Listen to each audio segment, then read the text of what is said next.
Hello दोस्त, hello student, आपका हमारे यूट्यूब चैनल में स्वागत है। आज का टॉपिक है मोलरता एवं मोलरता, जो आपके एग्जाम के लिए काफी ज्यादा इम्पोर्टेंट है और गारंटी है कि आपके एग्जाम यूपी बोर्ड 2026 में कंफर्म आएगा। 100% गारंटी है प्रीलिमिनरी का। चलिए देखिए होता क्या है।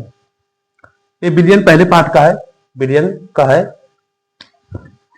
अगर हम देखते हैं मोलरता के बारे में पहले जानना चाहेंगे। मोलरता होता क्या है, मोलरता होती क्या है कि जैसा कि हमने पढ़ा है कि विलय की मोलों की संख्या, विलय के मोलों की संख्या, विलय के मोलों की संख्या बटे विलयन का आयतन लीटर में, विलयन का आयतन लीटर में। ये लिख दिया लीटर समस्या में। अगर कोई हमसे पूछता है कि मोलरता क्या होती है, तो हमारा जवाब यही होगा कि विलय की मोलों की संख्या बटे विलयन का आयतन लीटर में। याद रखना कि यहाँ पे आयतन लीटर में ही होना चाहिए। और या हमें अगर परिभाषा इसकी लिखनी है तो हम कैसे लिखेंगे? लिखेंगे कि एक लीटर विलयन में, एक लीटर विलयन में उपस्थित मोलों की संख्या, मोलों की संख्या को मोलरता कहते हैं, मोलरता कहते हैं। याद रखिएगा कि यदि मोलरता से सवाल आता है तो हमें, अगर यहाँ पर 1 लीटर ना दिया हुआ है, अगर यह इसका आयतन जो अगर लीटर में नहीं दिया हुआ होगा तो हम ऊपर 1000 से गुणा करते हैं। अगर लीटर में दिया है तो नहीं करेंगे, नहीं दिया है तो 1000 से हम ऊपर गुणा करेंगे, तभी सवाल लगा सकते हैं, वरना हमारा उत्तर गलत आएगा। अगर कोई इसका मात्रक पूछता है तो मात्रक क्या होगा, यही चिन्ह को निकालते हैं। मोलों की संख्या मतलब मोल बटे आयतन का क्या होता है, लीटर।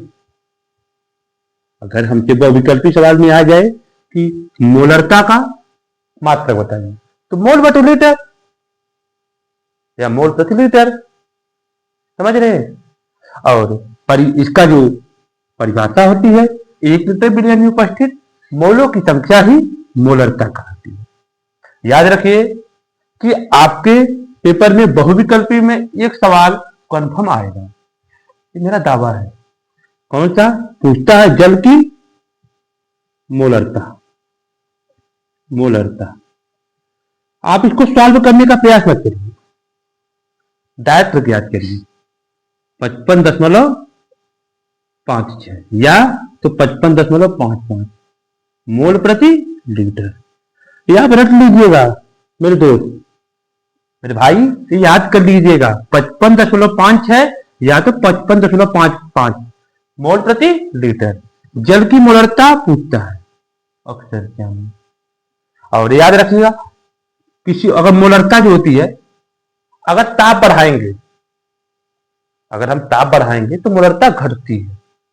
तो पॉइंट और लिख लीजिए यहाँ पे कि ताप बढ़ाने पर मोलरता घटती है, मोलरता घटती है। समझ रहे हैं? और बस इतना ही आपको जानना है और इतना ही लिखना है। बस सवाल अगर आपसे आएगा तो यहाँ पे अगर लीटर दिया हुआ है तो आप 1000 के ऊपर गुणा नहीं करेंगे। अगर लीटर नहीं दिया हुआ, ml में दिया हुआ है, तो आप 1000 से गुणा करने के बाद ही सवाल को सॉल्व करेंगे। याद रखिएगा। और एक चीज ये वेरी वेरी इंपॉर्टेंट है, जो आपके एग्जाम में आना ही आना है। जल की मोलरता पूछेगा 1 नंबर बहुविकल्पी में, तो आप रट्टा मान लीजिए 55.5 है, कहीं भी दिखे हो जाएगा ये उत्तर। या अगर आपको दूसरी चीज यहाँ पे लिखा गया मोलरता, पर थोड़ा सा अंतर है। देखिए मोलरता क्या होती है, विलय की मोलों की संख्या बटे विलयन का आयतन लीटर में। तो यही मोलरता जब आ जाएगी कुछ नहीं, पर थोड़ा सा अंतर कर देते हैं हमें। देखिए यहाँ मोलरता कर दिए, उसमें भी यही होगा, विलय की मोलों की संख्या। यहाँ विलयन का आयतन है, वहां पे थोड़ा सा अंतर रहेगा। क्या रहेगा वहां पे?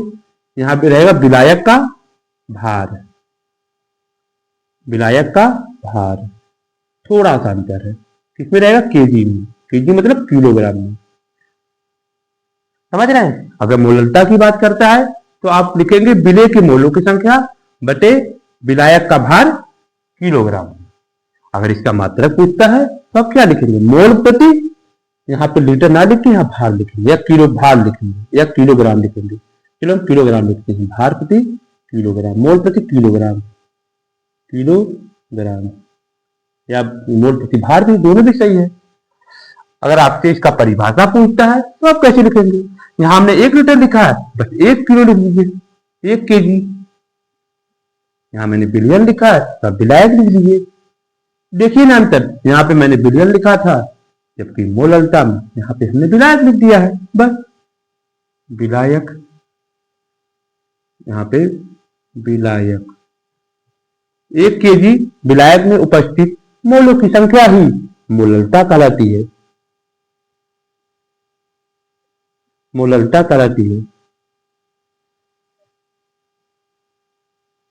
बस अगर कोई हमसे पूछता है कि मोलरता क्या होती है तो हम लिखेंगे 1 केजी विलायक में उपस्थित मोलों की संख्या को ही मोलरता कहते हैं।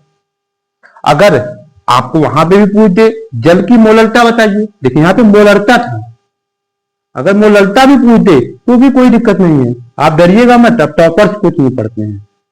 बस मोलरता लगाया आपने, उत्तर इतना ही होगा। अब रट्टा मारिए, चाहे मोलरता है चाहे मोलरता है, नो कंफ्यूजन, ओनली वन उत्तर 55.56। आपको याद होनी चाहिए। किसी अगर देखो जल की पूछेगा, अभी तक तुम्हारे प्रीवियस ईयर सवाल में जल के मोलरता ही या मोलरता दोनों ही पूछा गया है, बार बार घुमा फिरा के आएगा। 55.56 जहां दिखा, आंख मूंद कर उत्तर लगाइए, सही होगा। हाँ यहाँ पे देखिए, अब यहाँ पे मैंने लिखा है ताप बढ़ाने पर मोलरता घटती है, वहां पे क्या रहेगा? ताप बढ़ाने पर मोलरता कोई असर ही नहीं पड़ता है। क्या देखो ना, यहाँ पे किलोग्राम है, यहाँ लीटर की बात ही नहीं हो रही है, तो कुछ प्रभाव ही नहीं पड़ेगा। यानी ताप बढ़ाने पर, ताप बढ़ाइए या घटाइए, उसकी मोलरता पे कोई प्रभाव नहीं पड़ेगा। अगर आपसे कोई पूछता है इसका अंतर बताइए। और एक चीज और, अगर आपको मोलरता के प्रति सवाल आ जाता है तो वहां पे विलय के मोलों की संख्या निकाल लीजिए। मतलब मोल बराबर क्या होता है? भार बटे अणु भार। चलिए बता रहे मोल के, अगर आपको मोल निकालना है तो सबसे पहले कैसे निकाल? भार बटे अणु भार, अणु भार पहले आप यही निकाल लीजिए। फिर विलायक का भार दिया रहेगा, अगर ग्राम में दिया हुआ है तो आप 1000 के ऊपर गुणा कर देंगे। अगर आपको किलोग्राम में दिया हुआ है तो आप कुछ नहीं करेंगे, बस सॉल्व करेंगे, मोलों की संख्या निकाल के जो भार दिया रहेगा निकाल लेंगे। पर याद रखिएगा, आप यहाँ अगर ग्राम में रहेगा तो आप 1000 से गुणा करेंगे, नहीं तो आपका गलत हो जाएगा। अगर कोई आपसे अंतर पूछता है तो कुछ नहीं, एक परिभाषा लिखिए, मोलरता की परिभाषा लिखिए और मोलरता की परिभाषा लिखिए, और दूसरा लिखिए इसका फार्मूला लिख दीजिए, 2 हो गया। और तीसरा लिख दीजिए कि जल की मोलरता भी इतनी होती है और उसकी भी मोलरता इतनी होती है। चौथा पॉइंट लिखिए कि मोलरता को ताप बढ़ाने पर घट जाता है, जबकि इसको कोई असर ही नहीं पड़ता है। और 5वां लिख दीजिए, इसका मात्रक लिख दीजिए, मोल प्रति, और लीटर था यहाँ पे मोल प्रति किलोग्राम है। इतना ही कर लेंगे आप, आपका ये 3 नंबर का कंफर्म तैयार है। या तो 3 नंबर या तो 2 नंबर में आना कंफर्म है। मेरे दोस्त, मेरे भाई, इसको आप एक बार जरूर देख के जाइएगा कॉपी में। मैं जो बता रहा हूं आप याद करिए, आपकी परीक्षा में आना ही आना है, कोई रोक नहीं सकता है, कोई रोक नहीं सकता, क्योंकि ये प्रीवियस ईयर में हर साल आता है। ये मेरा दावा है, प्रद्युम्न सर का दावा है, 100% आपके एग्जाम में छपेगा। आपको वीडियो ठीक लगी हो तो लाइक, सब्सक्राइब करिए, कमेंट भी करिएगा और बताइएगा कि आगे आपको किस टॉपिक पे वीडियो चाहिए। धन्यवाद।